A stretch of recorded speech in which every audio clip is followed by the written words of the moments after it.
نسألك الجنة ونعوذ بك من النار. أشهد أن لا إله إلا الله. أستغفر الله. نسألك الجنة ونعوذ بك من النار. أشهد أن لا إله إلا الله. أستغفر الله. نسألك الجنة ونعوذ بك من النار. اللهم إنك كنت تحب العفو فاعف عنا. اللهم إنك كنت تحب العفو فاعف عنا. اللهم إنك كنت تحب العفو فاعف عنا يا كريم. أشهد أن لا إله إلا الله. أستغفر الله. نسألك الجنة ونعوذ بك من النار. أشهد أن لا إله إلا الله. أستغفر الله. نسألك الجنة ونعوذ بك من النار. أشهد أن لا إله إلا الله. أستغفر الله. أسألك الجنة ونعوذ بك من النار. أشهد أن لا إله إلا الله. أستغفر الله. نسألك الجنة ونعوذ بك من النار. اللهم إنك عفو تحب العفو فاعف عنا. اللهم إنك عفو تحب العفو فاعف عنا. اللهم إنك تحب العفو فاعف عنا يا كريم. Bismillahirrahmanirrahim. Assalamualaikum warahmatullahi wabarakatuh. Alhamdulillahirabbil alamin. Alhamdulillahirabbil alamin. Allahumma shalli wa sallim ala sayyidina Muhammad sallallahu alaihi wasallam. Ada nama fi ilmillah salatan wa salamun daimaini wa kalam wala sampai. Segala puji bagi Allah Subhanahu wa taala, tak lupa salawat dan salam selalu kita berikan selalu kepada junjungan kita baginda Nabi Agung Muhammad SAW. Semua kita dan keluarga kita surga seluruh Ibrahim dan berhak mensyafat dunia akhirat.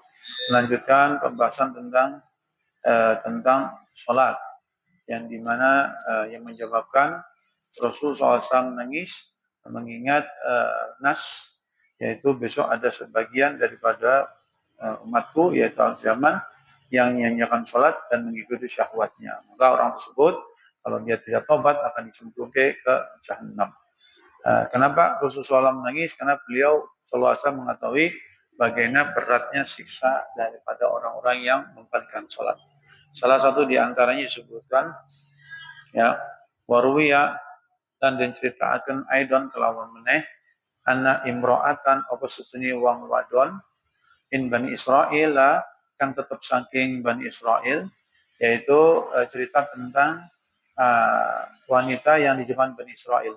Siapa sih orang kaum Bani Israel? Yaitu Nabi sebelum Kanjeng Nabi. Ya, Nabi sebelum Kanjeng Nabi itu Bani Israel ya. Jadi ada satu wanita dari Nabi dari Bani Israel. Ja'at ikut teko sapa imro'ah ila Musa alaihissalam maring Nabi Musa alaihissalam. Jadi Nabi Musa kedatangan kamu seorang wanita ya. Faqalat maqamatu sapa imro'ah ya Nabi Allah. Nabi Allah. Ya. Ini kebetulan zamannya Nabi Musa. Ya. Nabi siapa, Ben? Nabi siapa? Kejadian di Nabi apa nih ceritanya? Musa ya. Asnabtu ngelampai dosa kula zamban ing dosa aziman ka agung. Ya. Wanita itu ngaku dosa. Ya Musa, saya melakukan dosa yang besar. Waqad tubtu ilallahi. Dan teman-teman tobat kula itu dumateng Gusti Allah. Ta'ala hale mahal Allah. Fat'u mongko mugi doaken sampean Allah ing Allah. Ayyak firoli ing yen to ngapura sapa Allah dateng kula. Zambi kelawan dosa kula. Jadi gini. Sekarang umatnya Nabi besar Muhammad SAW istighfar langsung Allah boleh. Ya, astagfirullah, boleh. Lewat kanjeng Nabi pun juga boleh. Ya Allah bijahi Rasulullah SAW misalnya gitu ya. Minta berkahnya kanjeng Nabi supaya dosa kita diampuni, boleh, dua-duanya boleh. Tapi kalau di zaman Bani Israel, orang kalau punya dosa, tidak bisa minta ampun sendiri, mesti ke Nabi. Mesti ke Nabi. Ya, jadi wanita ini melakukan dosa besar, lapor, ya Musa, saya ini punya dosa yang besar. Mintakan kepada Allah, kalau Allah mengampuni dosa saya. Nah, seperti itu ya. Wa yatuba disebut lan nerimo tobat sapa Allah alayya ing atase kula. Jadi wanita itu berharap kalau Nabi Musa memintakan ampun kepada dia, maka Allah akan mengampuninya. Faqala mongkon dawu laha maring imro'ah Musa sapa Nabi Musa. Maka Nabi Musa ngomong sama wanita tersebut, "Wa ma zambuka? Wa ma zambuki?" Dan iku apa utawi dosa sira? Kamu ini mintakan aku untuk mintakan ampun kepada Allah dosamu jane apa? Qalat moko matur imro'ah yang ngaku dosa tersebut. Ya Nabi Allah, Nabi Allah, zanaitu wa waladtu waladan faqataltuhu. Maka dosa saya adalah saya zina dan saya melahirkan hasil zina dan anak hasil zina tersebut saya bunuh. Guys. Ini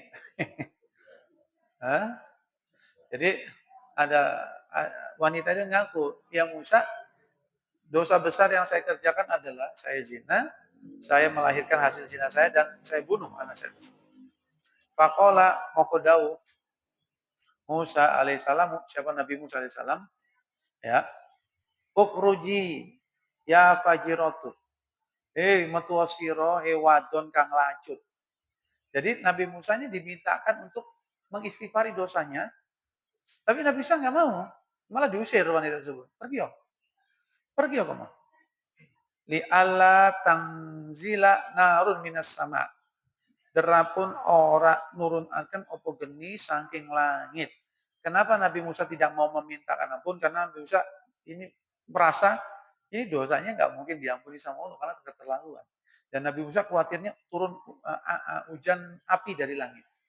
Ingat-ingat ya, kalau kisah zaman dulu ya, pokoknya setiap orang yang tidak manut sama nabinya,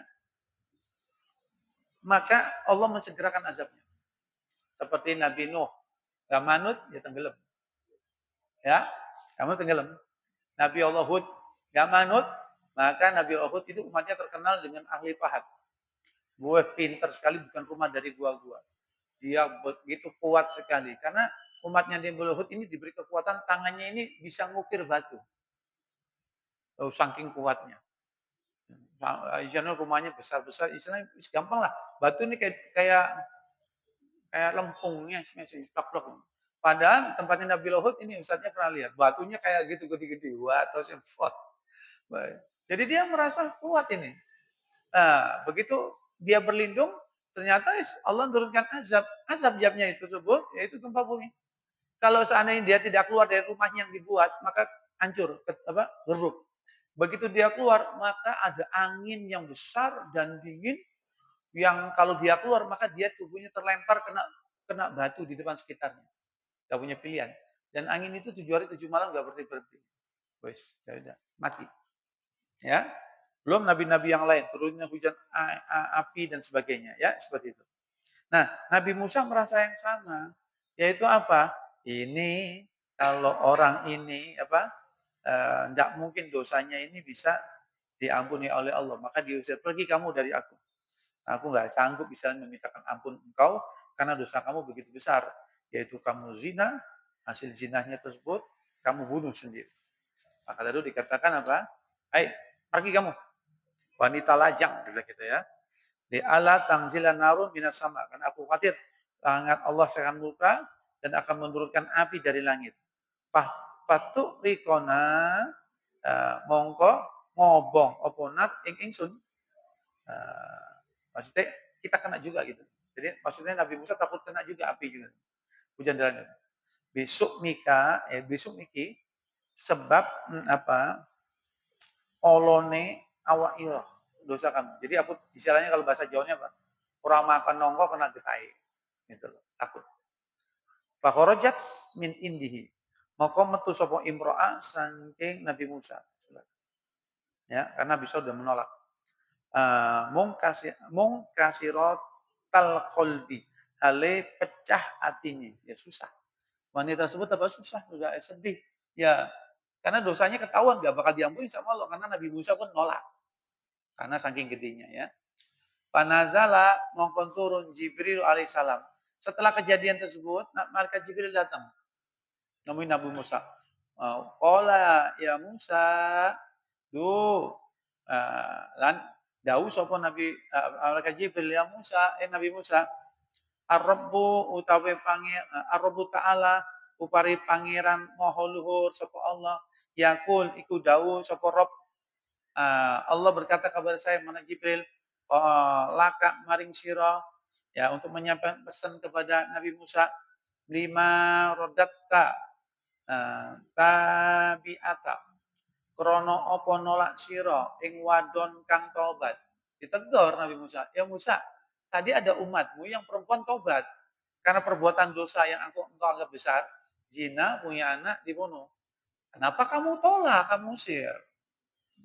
Ma wajadta syarran, ana ta ora nemu sira ing wong kang luweh ala minha saking bang imro'ah. Ya Musa, ketahuilah sebenarnya wanita tersebut berbuat buruk, zina, melahirkan anak zina, dibunuh. Tapi ada lagi yang lebih buruk lagi. Ada lagi yang buruk. Qala Musa, dawu sapa Musa, ya Jibrilu, Jibril, waman syarru minha. Ya, lan utawi sapa iku luweh ala ketimbang orang tadi, wanita tadi. Apa ada sih dosa yang lebih besar daripada wanita tersebut?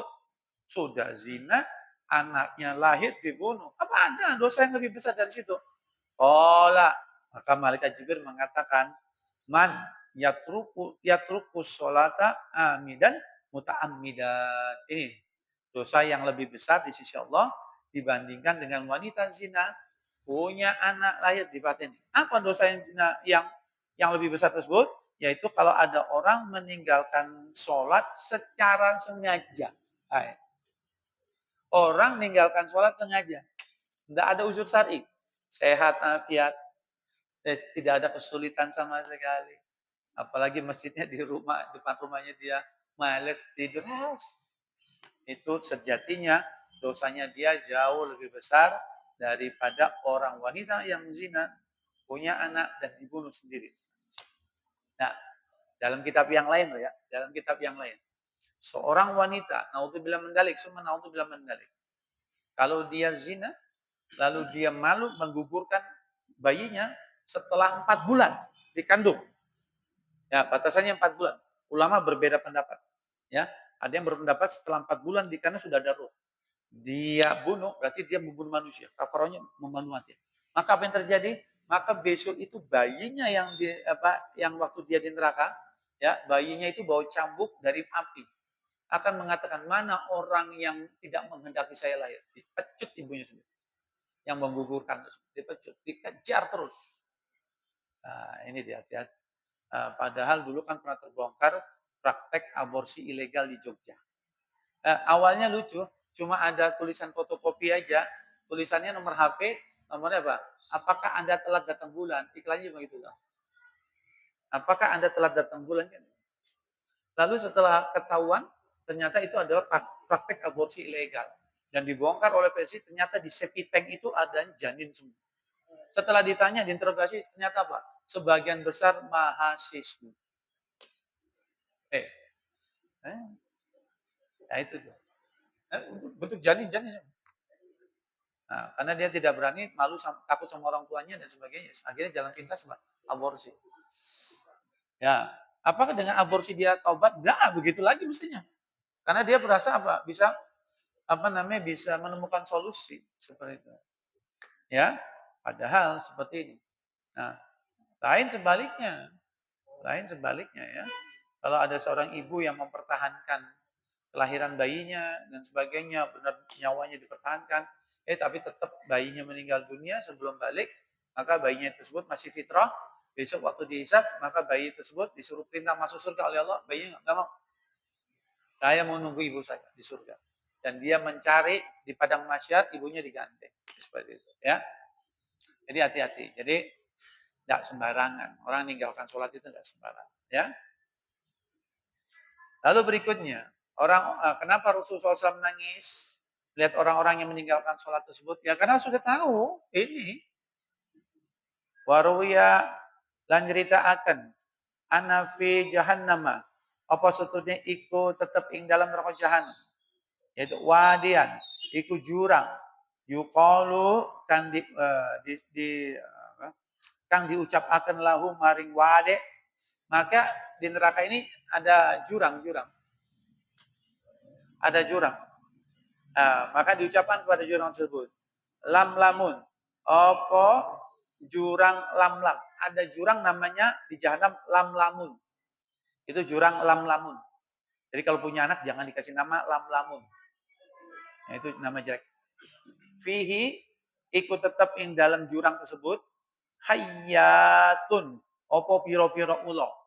Jadi sudah jurang ada ular di Jahanam. Coba sampai kini kita bisa berpikir nggak kira-kira? Ya, ular ini kalau kena api mati, tapi ada ular yang seger-seger di Jahanam. Tapi ular apa tahan api ini. Padahal Jahanam apinya 70 kali lebih panas dari dunia. Jadi lemu ular. Jadi ularnya tahan api. Ya, ini. Ular sini obong mati ya. Kullu hayyatin yang utawi saben-saben ula bisyakni ikut tetep kelawan rokobatil bairi, yaitu gedene gulene seperti unta. Jadi diameternya ularnya ini seperti onta. Ya, gulune unta segini. Segini loh diameternya. Ya, segini. Ya, seperti ini. Berapa ini segini, Vin? 30 cm ada nggak? Ya, segini ya. Tuluhu utawi dawane unta masih roto syahrin, yaitu kalau kita berjalan itu jalan 1 bulan baru ketemu buntutnya. Dari kepala kita jalan sebulan. Ya coba dihitung secara fisikal. Orang kalau jalan itu berapa sih? Berapa kilometer per jam? Ya, biasanya kalau jalan itu 1 jam 5 kilo. Ya rata-rata, ya. Ya 5 kilo 1 jam. Sebulan. Wis jauh pokoknya. Per kilo-kilo. Ya, berapa coba cari coba. Nah. Ya, iya. Berapa kilo? Biar penasaran aja. Jadi gini, 1 kilo itu 1 jam. 1 kilo 1 jam. 1 hari berapa? 24 jam. 1 kilo 1 jam. 1 kilo 1 jam. 24 kilo berarti toh? 24 kali 30 berapa? Pak dong. Kan ini 1 hari kan 1 bulan kan 30 hari. Berarti 30 kali 5 berapa? 150 kilo. Apa? 24 kali 24 kilo. 24 kali 30 berapa? 24 kali 30 berapa, Win? 700. Hah? 3.600 kilo. Berarti panjang ularnya kalau 3.600 kilo, Surabaya, ya Aceh lewat lagi.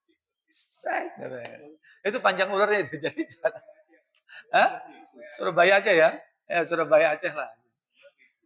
Ya Aceh lagi, Aceh 2000, ya segitu lah. Surabaya Aceh lah. Oh, jadi lehernya gede segini, panjangnya sampai Aceh. Ular gitu. Astagfirullahaladzim. Ya, ya. Tal sa'u tarika sholat. Yaitu apa? Hale nyokoti opo ulo ing wong kang ninggalkan sholat yang sengaja tadi. Jadi ular itu ada orang yang dilemparkan dicopot sama dia. Fayakla sumuha. Mongko ya. Molak malik opo wisane hewan. Maka molak malik opo wisane hewan ya rato. Tubuhnya dikena bisanya lacur. Fijismihi ing dalam jisimi tarik sholat. Di dalam badannya. Jadi di molak malik itu dicokot sini. Setiap cokotan dikasih bisa sama ular tersebut. Jadi seluruhnya kena bisa. Ya. Sabina sanatan ing dalam wongso 70 tahun. Jadi 70 tahun dipotong. Dicocoli terus. 70 tahunnya akhirat tuh ya. 1 harinya 1000 tahun. Taharro lahmu. Moko mereteli opo daging disebabkan oleh racunnya itu. Jadi kalau misalnya dikasih cacut maka dagingnya meretel. Meretel itu apa ya? Apa sih namanya? Terkupas gitu. Dulu itu. Apa namanya? Rontok gitu. Meleleh. Jadi setiap dicokot ular itu dikasih bisa maka dagingnya meleleh. Lalu kan habis itu sehat lagi. Cokot lagi. Naudzubillah min dzalik. Sedangkan orang naudzubillah min dzalik ya, kena air keras saja kan sudah Kayak Anies Baswedan, apa namanya, Novel Baswedan itu, matanya kena air keras kan, itu pun langsung ini, itu pun udah dikasih bor water atau apa ya. Nah ini mana ada. Jadi seperti itu. Untuk siapa? Orang yang meninggalkan sholat sengaja.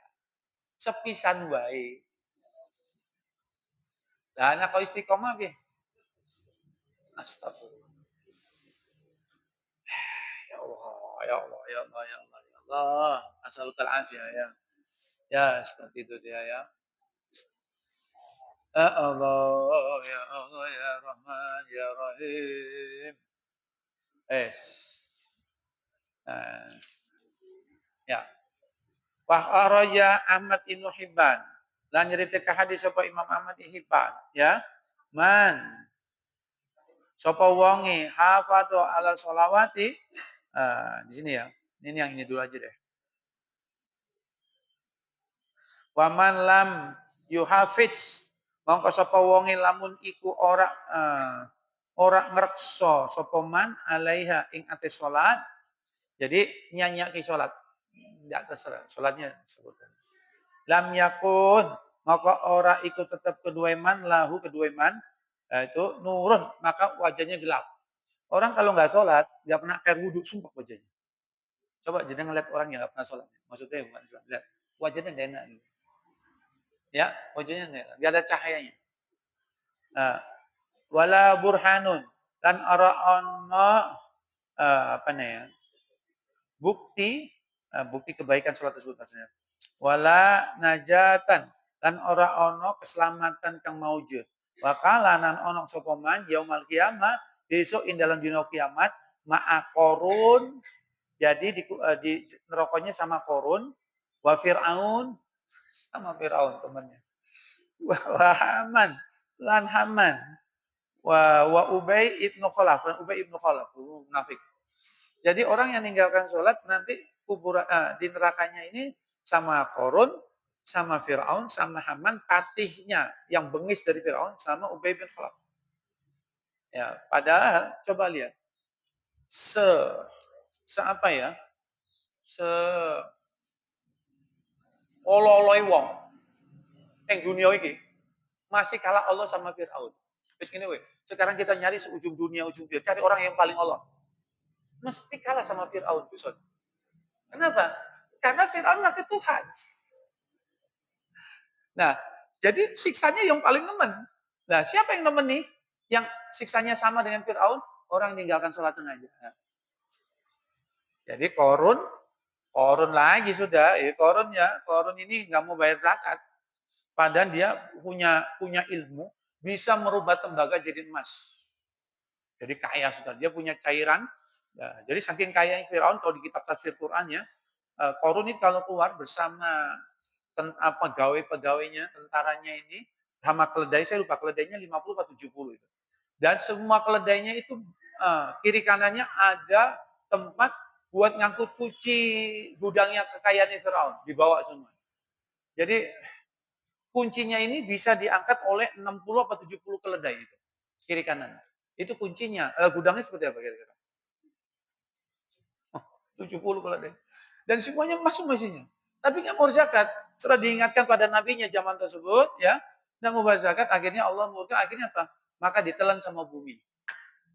Jadi apa korun masuk, semuanya masuk semua. Sehingga uang Jawa kalau nemu apa? Harta karun. Barang karunnya ning kono, nemu ini. Harta karun. Ya. Nah, itu saking murkanya Allah. Masuk semua. Haman, tapi yang paling bengis. Ya Perdana Menteri lah. Perdana Menteri yang paling bengis. Ya siksanya sama sudah. Nah ternyata ada orang yang nemeni, yang dia kepengen kangen sama Fir'aun. Ya siapa? Ya orang meninggalkan sholat. Sehingga kalau misalnya jenengan nanti punya rezeki, ya ke Mesir, ziarah, ya, ke Fir'aun, itu bukan salamnya, bukan salam Allah, ya sadar, bukan. Astagfirullah. Jadi kalau ketemu, jadi bukan assalamualaikum ya kubur, bukan. Yang dibalsem itu. Memang Allah di Quran sebutan enggak aku buat mati supaya buat tanda. Ayo, kira-kira ketemu Firaun salamnya. Lah ya itu. Ya itu kenapa dilaknat oleh Allah. Jadi bukan seperti jadi tidak ada yasinan, tahlilan, tidak ada sudah. Laknat semua isinya. Seperti itu.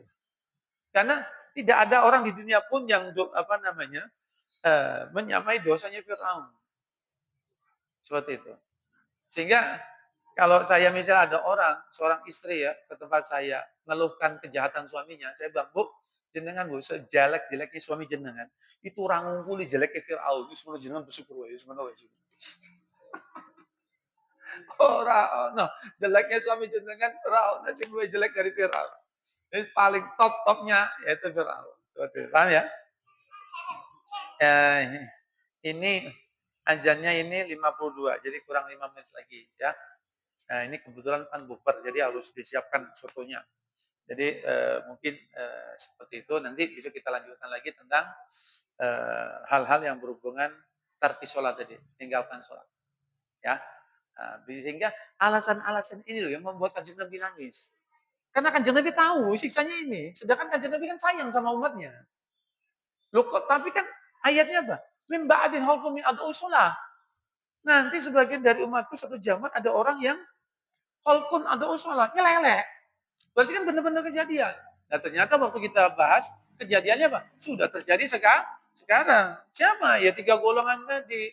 Yang benar-benar meninggalkan sholat, atau dia sholat tapi di akhir waktu, sehingga sholat zuhur, nggak cukup waktu selesai, sudah masuk sholat asar.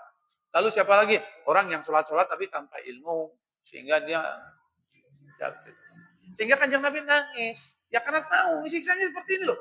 Ini yang disebutin baru 3, yang baru kita baca 3. Dan seandainya suruh milih salah satunya saja sudah nggak bakal sanggup kok. Nggak bakal sanggup. Maka Kanjeng Nabi nangis. Kenapa Kanjeng Nabi nangis? Pasti terjadi karena sudah nas. Tapi untungnya sebagian, bukan semuanya. Mudah-mudahan kita tidak termasuk yang sebagian yang membuat Kanjeng Nabi sedih. Maka dari itu jagalah sholat. Ya, belajar sholat seperti itu. Wallahu a'lam bishawab. Anakumma bihamdika asyhadu an la ilaha illa anta astaghfiruka wa atubu ilaik. Assalamualaikum warahmatullahi wabarakatuh. Ayo monggo monggo silakan ambil tempat.